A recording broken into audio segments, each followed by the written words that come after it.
Amahubo 108. Inhliziyo yami iduduzekile, Nkulunkulu. Ngizakuhlabelela, ngihube, ngisho nomphefumulo wami. Vukani, lugubhu nehabhu. Ngizakuvusa ukusa. Ngizakukubonga phakathi kwabantu, Jehova. Ngikudumise phakathi kwezizwe. Ngokuba umusa wakho mkhulu phezu kwezulu, nokuthembeka kwakho kuze kube semafini.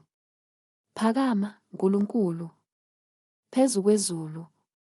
Inkazimulo yakho ibe phezu komhlaba wonke, ukuze abathandekayo bakho bakhululwe. Sindisa ngesandla sakho sokunene, ungizwele. UNkulunkulu ukhulumile ebungcweleni bakhe, wathi, Ngiyakwethaba. Ngiyakulidabula iShekemi. Ngisilinganise isigodi saseSukoti. Ngowami uGileyadi. Ngowami uManase. U-Efrayimi uyisivikelo sekhanda lami. UJuda uyintonga yami yokubusa. UMowabi uyisitsha sami sokuhlambela. Phezu kuka-Edomi ngiphonsa isicathulo sami. Phezu kweFilistiya ngiyethaba.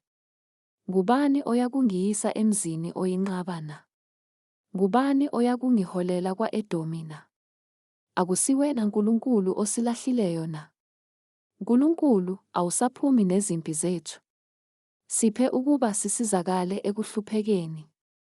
Ngokuba ukusiza komuntu kuyize. NgoNkulunkulu siyakwenza izenzo zamandla. Yena uyakunyathela phansi izitha zethu.